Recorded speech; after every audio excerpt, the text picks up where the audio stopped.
ধুবুৰীত প্ৰাক্তন কংগ্ৰেছ বিধায়ক আলী আকবৰ মিয়াই আনুষ্ঠানিকভাৱে যোগদান কৰে এআইইউডিএফ দলত। বিগত 25 বছৰে কংগ্ৰেছৰ দখলত পূৰ্বৰ দক্ষিণ হালমাৰা আৰু বৰ্তমানৰ বীৰসিং জৰুৱা সমষ্টি দখল কৰিবলৈ তৎপৰতা এআইইউডিএফ দলৰ। কেৱল সেয়াই নহয়, নিৰ্বাচনৰ প্ৰাক্ষণত জিলা পৰিষদৰ সভানেত্ৰী ফৰিদা ইয়াছমিনো এআইইউডিএফ দলত যোগদান কৰে। বিগত দিনত আজমল আৰু এআইইউডিএফ দলক গালি দিয়াৰ বাবে আজমল আৰু এআইইউডিএফ কৰ্মীৰ ওচৰত ক্ষমা খুজি এআইইউডিএফ দলত যোগদান কৰে আলী আকবৰ মিয়াই। এক প্ৰকাৰৰ জয় নিশ্চিত বুলি দাবী কৰে আলী আকবৰ মিয়াই। আনহাতে জিলা সভাপতি তথা বিধায়ক নজৰুল হকৰ মন্তব্য, দলীয় সিদ্ধান্ত এই পৰ্যন্ত হোৱা নাই। ইপিনে সাংবাদিকৰ সাক্ষাৎকাৰত সাংসদ ৰকিবুল হুছেইনৰ বিৰুদ্ধে কেইবাটাও বিস্ফোৰক মন্তব্য প্ৰাক্তন বিধায়ক আলী আকবৰ মিয়াই। বীৰসিং জৰুৱা সমষ্টিত কপনি তুলিব এআইইউডিএফ দলে বুলি জানিবলৈ দিয়ে। টান হৈ আছে বিলাসীবাদ।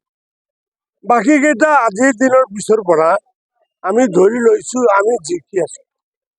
আল্লাহৰ ভগৱানে যদি ওপৰৰ পৰা কিবা টানি নিদিয়ে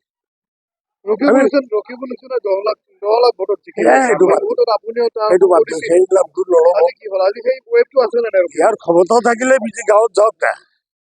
মইতো বাৰে বাৰে কৈছো, মই চেলাংলৈকে আজি ব্যৱহাৰ নকৰো। তাৰ ক্ষমতা থাকিলে গাঁও অঞ্চলত যাওক না। ভোটটো বহুত দূৰ।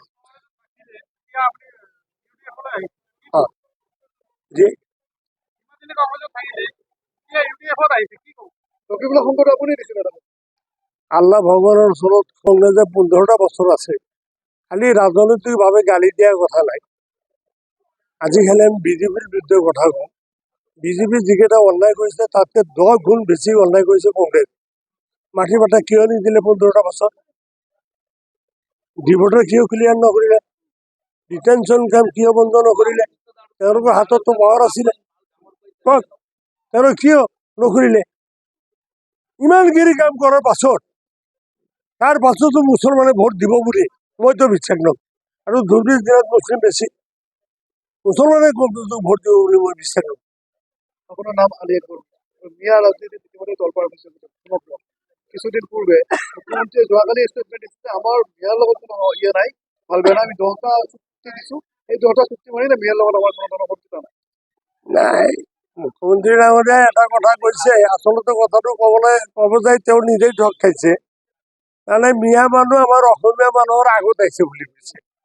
আচলতে তেওঁ ক্ষমা খুজিব লাগে। তেওঁতো আমাৰ বিৰুদ্ধে কথা ক'ব নালাগে, আমাৰ বিৰুদ্ধে কথাই ক'ব নালাগে। মিয়া মানুহ তেওঁলোকতকৈ আগত আহিছে বুলি কৈছে। কোনে কৈছে? মুখ্যমন্ত্ৰী ডাঙৰীয়াই নিজে কৈছে। সেইকাৰণে ক্ষমা খুজিব লাগে। ক্ষমা খুজিব লাগে। তাৰ ইমান দিন যে মিয়া মানুহক খেদিম, এটা কৰিম সেইটা কৰিম, ইমানবিলাকতো কৈ থাকিলে ক্ষমাটো কাৰো ওচৰত বিচাৰিব লাগে। ক্ষমাটো কাৰো ওচৰত সমাজৰ শেষৰটো প্ৰশ্ন, আজি আপুনি ইয়াত যোগদান কৰিছে, আনফালে এআইইউডিএফ কৰ্মীসকলে প্ৰতিবাদ কৰিছে, এইসকল কৰ্মীক কেনেদৰে বুজাব? মইতো শুনা নাই। আচ্ছা আচ্ছা, ঠিক আছে, নাম ধৰি নক'ব। থাকে, মানুহৰ ক্ষোভ থাকে, ৰাজনীতিক ক্ষোভ থাকে, ৰাজনীতিক গ্ৰুপ থাকে।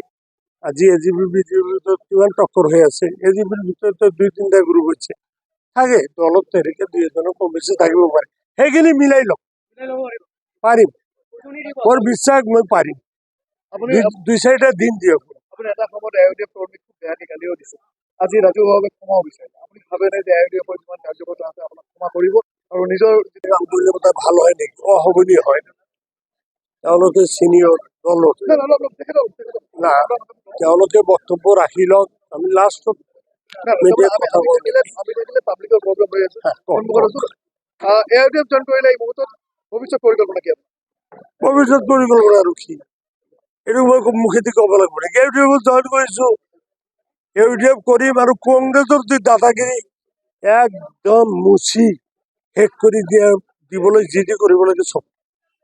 আপোনাৰ বিৰুদ্ধে কংগ্ৰেছত আপোনাৰ সমষ্টি এইটো হিচাপৰ বস্তু নহয়। এই নামটো ক'লেই মই লাজ পাম। কথা হৈছে, মই ইতিমধ্যে সমষ্টিবাসী ৰাইজক আহ্বান জনাইছো, চৰিত্ৰহীন মানুহক, স্কিমত টকা মাৰি খোৱা মানুহক, অংগনবাদী চাকৰি বিক্ৰী খোৱা মানুহক, ৰাস্তাত টকা মাৰি খোৱা মানুহক, এই শ্ৰেণীৰ মানুহক দয়া কৰি আপোনালোকে ভোট দিব। এই শ্ৰেণীত যদি আলী আকবৰ ভোট দিছে, আলী আকবৰ মিয়াক আপোনালোকে ভোট নিদিব। এই যে যিবিলাকে নাম কয়, মই নাম ধৰি এই মুহূৰ্তৰ কথা নকওঁ। মোৰ বিশ্বাস এইবাৰ জিন্দিগি কি হয়েছে হয়েছে এইবাৰ চৰিত্ৰহীন মানুহ মদাহী মানুহ জুৱাৰো মানুহ এই শ্ৰেণীৰ মানুহক বিচিক দূৰুৱা সমষ্টিত ৰাইজে এইবাৰ ভোট দিয়ে অজয় আলী চৌধুৰী শক্তি আসলে হবে না অজয় আলী চৌধুৰী চৰি দে নামটো মুখেদি আহি গ'ল ক্ষমা খুজিছো